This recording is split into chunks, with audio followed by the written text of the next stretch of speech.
The twin sons of Tatooine beat down, but the heat of the desert was a mere whisper compared to the inferno of rage that fueled Darth Maul. He had survived Naboo not as a broken shell of a man, but as a being reforged in pure, unadulterated hatred. His master, Darth Sidious, had cast him aside, a tool deemed expendable. But Maul had watched.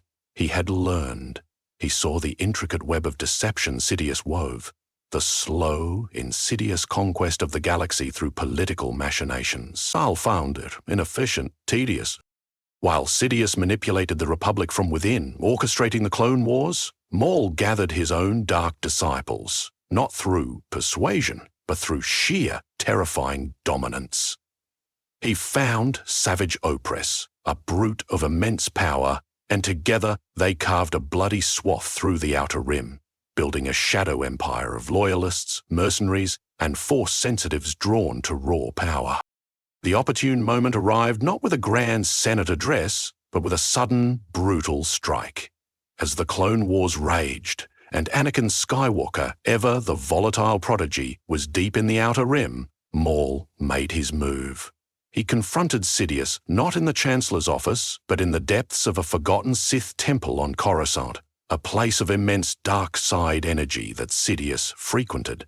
The duel was not one of cunning and lightsaber forms, but of pure, unleashed fury. Maul, fueled by years of simmering resentment and a primal connection to the dark side, fought with a ferocity that surprised even Sidious. He didn't just defeat his former master, he annihilated him. A public execution of power broadcast across the HoloNet, a message to the galaxy. The age of subtlety was over. Thus began the reign of Emperor Maul, the Crimson Scourge. There was no Galactic Empire in the way Sidious had envisioned. Maul abolished the Senate, declared the Republic a defunct entity, and seized control of both the Separatist and Republic forces through sheer, overwhelming intimidation and brutal purges of disloyal officers. His Sith Imperium was a martial state, governed by fear and enforced by his newly formed Shadow Guard. Elite warriors, many of them Zabraks, trained in the ways of the dark side, loyal only to him. Order 66 under Maul was not a secret protocol but a public declaration of war on the Jedi. Clone troopers, their chips activated, turned on their generals, but Maul didn't stop there. He unleashed his Shadow Guard, personally leading hunts for surviving Jedi. The purge was swift, merciless, and far more overt. Jedi temples across the galaxy were not just raided, they were razed, their ruins left as monuments to Maul's power. Anakin Skywalker, returning to Coruscant, found not a republic in transition, but a galaxy in open terror. Maul, sensing the immense power and turmoil within Anakin, did not offer him the subtle path to saving Padme. Instead, he offered him raw, destructive power. "The Jedi held you back, Skywalker," Maul snarled, his voice a guttural rasp. "Their weakness change your true potential. Join me, and together we shall scour this galaxy clean of all who oppose us. Your power, unleashed, will be absolute." The temptation was immense. Padme was still alive, but the galaxy was descending into chaos. Maul offered a direct path to control, to prevent the suffering he witnessed. Anakin, in a moment of ultimate despair and rage, succumbed. He became Maul's brutal enforcer, a figure known only as the Crimson Blade. His lightsaber, a terrifying red streak against the backdrop of a galaxy consumed by war. He did not wear a life support suit. Instead, his body was augmented with cybernetic enhancements that amplified his strength and dark side abilities, making him a living weapon, his face twisted into a permanent snarl. The galaxy groaned under Maul's iron fist. There was no pretense of peace or order, only the relentless pursuit of power and the crushing of dissent. Worlds that resisted were annihilated, their populations enslaved or purged. The sheer, unadulterated evil of Maul's regime, devoid of any political finesse, ironically sparked a rebellion far sooner and with greater ferocity than against Sidious. Obi-Wan Kenobi, Yoda, and Ahsoka Tano, scattered survivors of the Jedi Purge, found themselves at the heart of this desperate resistance. They didn't fight to restore the Republic, they fought for survival, for freedom from a tyranny that was nakedly monstrous. Leia Organa, born into this crucible, was raised not as a princess, but as a clandestine leader, her innate rebellious spirit honed by the constant threat of Maul's Imperium. Luke Skywalker, hidden on Tatooine, was a distant hope, but the immediate fight was for survival. The final confrontation came not in a throne room, but on a desolate, war-torn planet, a nexus of resistance activity. The combined forces of the nascent rebellion, a ragtag fleet of stolen ships and desperate fighters, launched a desperate assault. Maul, overconfident in his power and the might of his crimson blade, met them head-on. The duel between Obi-Wan and the Crimson Blade was a tragic dance of former master and corrupted apprentice, a brutal reflection of what could have been. But it was the combined might of the rebellion, the selfless sacrifices, and a moment of agonizing clarity from Anakin, perhaps a fleeting memory of Padme, or a glimpse of the monster he had become, that turned the tide. In a final desperate act, Anakin turned on Maul, striking a blow that weakened the Emperor enough for Obi-Wan to deliver the killing strike. Maul fell, his hateful eyes wide in disbelief. The galaxy was free, but the scars ran deep. The Sith Imperium, though short-lived, had left a legacy of devastation. The new republic that rose from the ashes was not a return to the old order. It was a harder, more cynical entity, forged in the fires of overt tyranny, forever wary of the darkness that could so easily consume the galaxy. The Force, too, felt the lingering echoes of Maul's reign, a chilling reminder of the path not taken, a path of pure, unadulterated rage. The fall on Naboo should have been the end for Darth Maul. Sliced in half by Obi-Wan Kenobi, plummeting into the reactor core, it was a death sentence. Yet, in this alternate reality, the raw, unyielding hatred that fueled Maul was not merely a destructive force, but a regenerative one. He didn't just cling to life, he willed himself back to a semblance of wholeness, his shattered body mended by the sheer, agonizing power of the dark side. He emerged from the abyss not as a broken, vengeful phantom, but as a being reforged, his mind sharper, his rage more focused, his ambition boundless. From the shadows, Maul became an unseen observer. He watched his former master, Darth Sidious, weave his intricate web of deception, manipulating the Galactic Republic from within. He saw the slow, insidious rise of Palpatine, the calculated moves that pitted systems against each other, the patient cultivation of war. Maul understood the cunning, the strategic brilliance, but he found it tedious, inefficient. Why bother with years of political maneuvering when raw power could achieve the same ends in mere moments? While Sidious meticulously orchestrated the Clone Wars, Maul was not idle. He gathered his own dark disciples, not through subtle persuasion, but through sheer, terrifying dominance. Savage Opress, a brute of immense power, became his first loyal enforcer, and together they carved a bloody swath through the Outer Rim.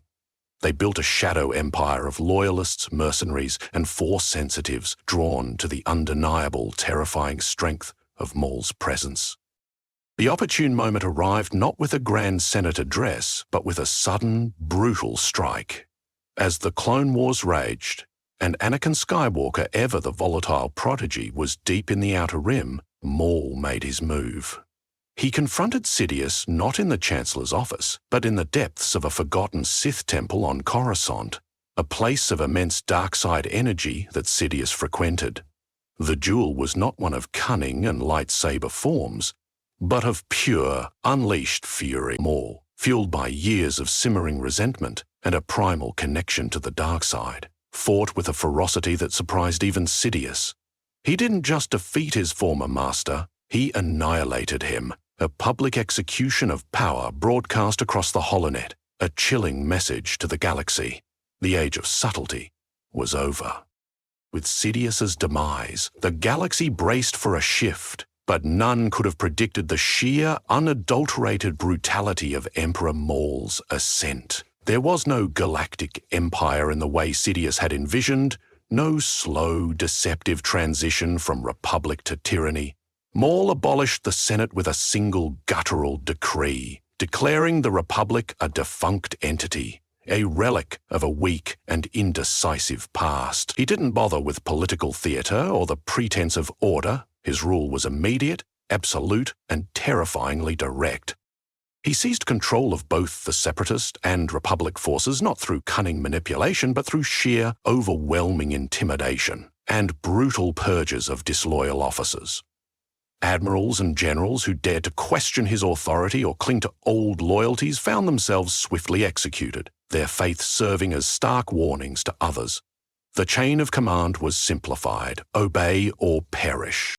His Sith Imperium was not an empire built on bureaucracy, but a martial state, governed by fear and enforced by his newly formed Shadow Guard. These were not mere stormtroopers. They were elite warriors, many of them fellow Zabraks, hand-picked for their ferocity and trained in the dark side of the Force.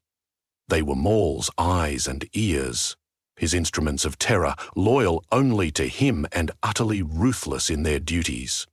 Their black-clad forms, often wielding intimidating vibro-axes or double-bladed staves, became a chilling symbol of the new regime, striking fear into the hearts of citizens across the galaxy. The worlds that had once debated in the Senate now found themselves under martial law, their resources conscripted, their populations subjugated. Maul's vision was not one of a galaxy united under a false peace, but one forged in the fires of his own boundless rage, where power was the only currency and dissent was met with swift, overwhelming force. The galaxy groaned under the weight of his iron fist, realizing too late that the subtle chains of Palpatine had been replaced by the overt, crushing tyranny of the Crimson Scourge. Under Emperor Maul, Order 66 was not a secret protocol whispered in the dark, but a public declaration of war on the Jedi. The galaxy awoke to the horrifying reality of clone troopers, their chips activated, turning on their unsuspecting Jedi generals. But where Palpatine's purge was a calculated, insidious betrayal designed to maintain a veneer of order, Maul's was a raw, visceral act of extermination, broadcast for all to witness. He didn't stop at the clones. Maul unleashed his newly formed Shadow Guard, personally leading hunts for surviving Jedi. These elite, dark-side-trained warriors, often Zabraks, descended upon Jedi enclaves and hidden refuges with ruthless efficiency. There was no subtlety, no attempt to cover up the atrocities. Jedi temples across the galaxy were not just raided, their ancient stones reduced to rubble, their sacred texts burned, their very existence erased. Their ruins were left as stark, smouldering monuments to Maul's absolute power. A chilling warning to anyone who might dare to defy him. The Jedi, accustomed to the slow burn of political maneuvering, were utterly unprepared for the sheer speed and overt violence of Maul's assault. Masters, knights, and even younglings were hunted down without mercy. The iconic lightsabers, once symbols of peace and justice, now ignited only in desperate, futile defense against the overwhelming tide of Maul's forces. Grandmaster Yoda and Obi-Wan Kenobi, along with a handful of other survivors like Ahsoka Tano, found themselves not just fleeing, but witnessing the systematic dismantling of everything they had ever known. The Force screamed with the agony of countless Jedi lives extinguished, a cacophony of suffering that resonated across the stars. Maul reveled in it, his hateful presence amplifying the galaxy's despair. His purge was not just about eliminating a threat. It was about crushing hope, about demonstrating that his reign would be one of absolute, terrifying dominance, leaving no room for the light. Anakin Skywalker, returning to Coruscant from the Outer Rim, found not a republic in transition, but a galaxy plunged into open terror. The HoloNet, once a source of news and propaganda, now blared images of burning Jedi temples and the chilling, triumphant visage of Emperor Maul. The air on Coruscant itself felt heavy, thick with the lingering echoes of violence and despair. Padme was still alive, a fleeting beacon of hope in the encroaching darkness, but the path to saving her seemed utterly lost amidst the chaos. Maul, sensing the immense power and turmoil within Anakin, did not offer him the subtle, manipulative path to saving Padme that Palpatine might have. There were no promises of ancient Sith secrets or veiled threats. Instead, Maul offered something far more direct and intoxicating: raw, destructive power, a means to control the suffering Anakin witnessed all around him. "The Jedi held you back, Skywalker," Maul snarled, his voice a guttural rasp that seemed to vibrate with pure hatred. "Their weakness chained your true potential. Their pathetic code prevented you from wielding the power you were born to command," he continued, his words striking deep into Anakin's despair. "Join me, and together we shall scour this galaxy clean of all who oppose us. Your power, unleashed, will be absolute. No one will stand in your way. No one will suffer if you choose to prevent it." The temptation was immense, a dark siren song promising an end to helplessness. Anakin, in a moment of ultimate despair and rage, seeing no other way to protect what little he had left, succumbed. He became Maul's brutal enforcer, a figure known only as the Crimson Blade, his lightsaber a terrifying red streak against the backdrop of a galaxy consumed by war. Unlike Darth Vader, he did not wear a life support suit. Instead, his body was augmented with cybernetic enhancements that amplified his strength and dark side abilities, making him a living weapon. A walking instrument of destruction. His face, once handsome and expressive, was twisted into a permanent snarl, a reflection of the unbridled rage that now consumed his very being. The galaxy now had a new, terrifying harbinger of death, loyal only to the Crimson Scourge. The galaxy groaned under Emperor Maul's iron fist, a tyranny far more immediate and brutal than anything it had known under the Republic, or even the nascent plans of Palpatine. There was no pretense of peace, no facade of order, only the relentless pursuit of power and the crushing of dissent. The HoloNet, once a tool for propaganda, now served as a constant stream of grim updates. New worlds subjugated, rebellious systems silenced, and the chilling pronouncements of the Crimson Scourge himself. Constant warfare became the new normal. Maul didn't seek to subtly destabilize, he sought to conquer and dominate. His vast armies, now a terrifying amalgamation of former Republican separatist forces, led by his fanatical Shadow Guard and the terrifying Crimson Blade, swept across star systems. Worlds that dared to resist, even with the smallest acts of defiance, were annihilated without hesitation. Their populations were either enslaved, forced into brutal labor camps to fuel Maul's war machine, or purged entirely, their planets left as desolate, lifeless husks.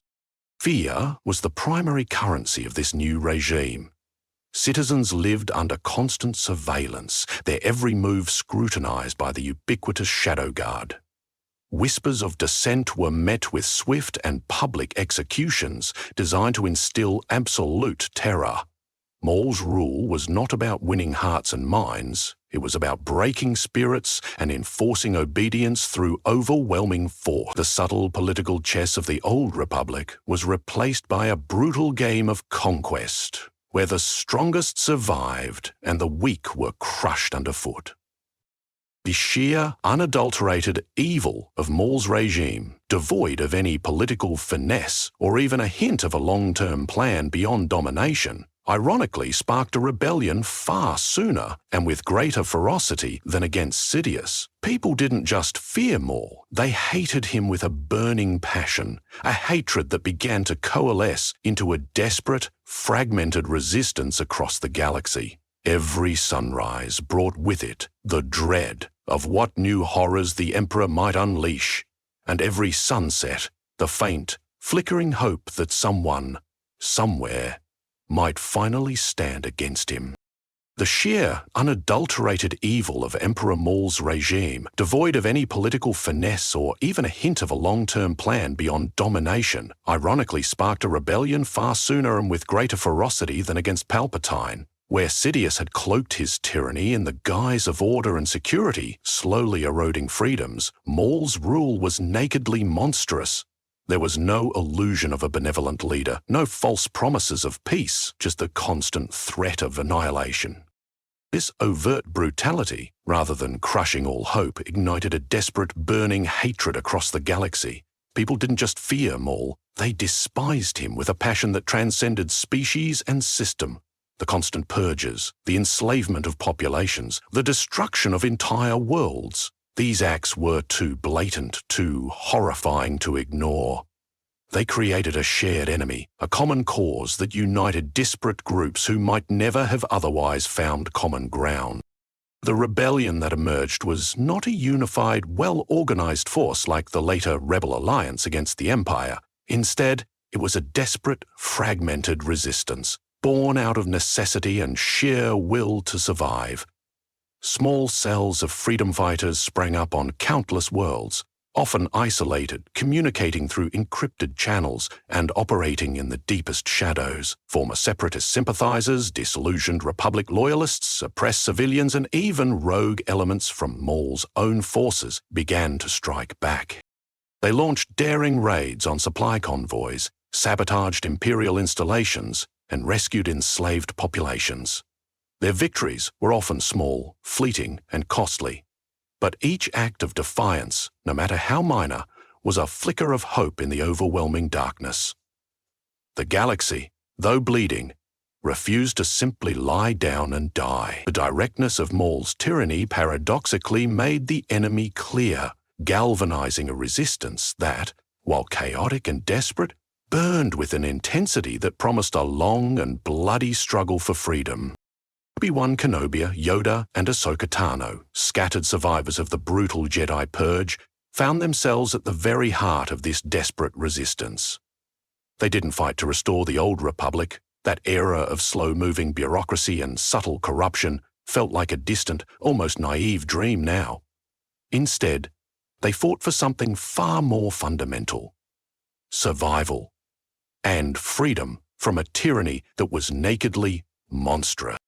Obi-Wan, haunted by the fall of Anakin and the destruction of the Jedi Order, became a quiet, strategic force. He moved through the galaxy's underbelly, using his diplomatic skills and knowledge of the Force to connect disparate rebel cells. He was less the warrior he once was, and more the wise, weary general, offering guidance and a steady hand in a galaxy consumed by chaos. His presence, a living link to the Jedi's past, offered a flicker of hope to those who felt utterly lost. Grandmaster Yoda, though physically diminished, remained a beacon of wisdom and strength. He established a hidden sanctuary on a remote world, a place where he could guide fledgling Force sensitives and offer counsel to the scattered resistance leaders. His connection to the Force allowed him to sense the ebb and flow of Maul's dark influence, providing crucial insights into the Emperor's movements and weaknesses. He taught that even in the darkest night, the light endures, a message desperately needed by those on the brink of despair. Ahsoka Tano, no longer bound by the Jedi Order, found her purpose amplified by the sheer scale of Maul's cruelty. Her practical experience in the Clone Wars, combined with her innate empathy, made her a natural leader for the more direct, action-oriented rebel cells. She was often on the front lines, organizing daring rescue missions, leading hit-and-run attacks, and inspiring those around her with her unwavering courage. Her unique perspective, having seen the flaws of both the Republic and the Jedi, allowed her to adapt quickly to the brutal realities of Maul's reign, making her an indispensable figure in the fight for galactic freedom. Leia Organa, born into this crucible of overt tyranny, was not raised as a princess in the traditional sense, nor was she hidden away on a peaceful, distant world like her brother. Instead, her early life was defined by the constant, suffocating shadow of Emperor Maul's Imperium. Bail Organa, a senator of unwavering conviction, and his wife Queen Breha, found themselves at the forefront of the nascent rebellion, and Leia was immersed in their clandestine world from her earliest memories. She learned to read encrypted messages before she could properly tie her shoes. Diplomacy for Leia wasn't about grand speeches in a Senate, but about hushed conversations in dimly lit safe houses, about forging alliances with desperate, disparate groups. Her innate rebellious spirit, a fierce spark that burned brightly even in the darkest times, was not just encouraged but honed by the constant threat of Maul's brutal regime. She witnessed firsthand the suffering inflicted by the Emperor's forces, the despair of enslaved populations, and the courage of those who dared to fight back. Unlike her counterpart in the original timeline, this Leia was not just a symbol of hope. She was an active, hands-on leader from a remarkably young age.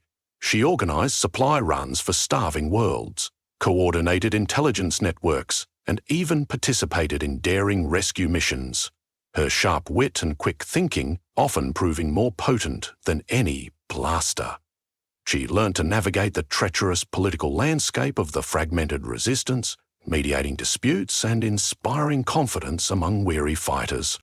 Her adoptive parents, Bail and Brahe, instilled in her not just a sense of duty, but a profound understanding of justice and compassion, values that stood in stark contrast to the cruelty of Maul. Leia grew into a formidable figure, her voice carrying weight far beyond her years. She was the heart of the rebellion, a clandestine leader whose very existence was a defiant act against the Emperor. While Luke Skywalker remained a distant hope, hidden on Tatooine, Leia was the immediate, tangible force, the rallying cry for freedom in a galaxy consumed by fear.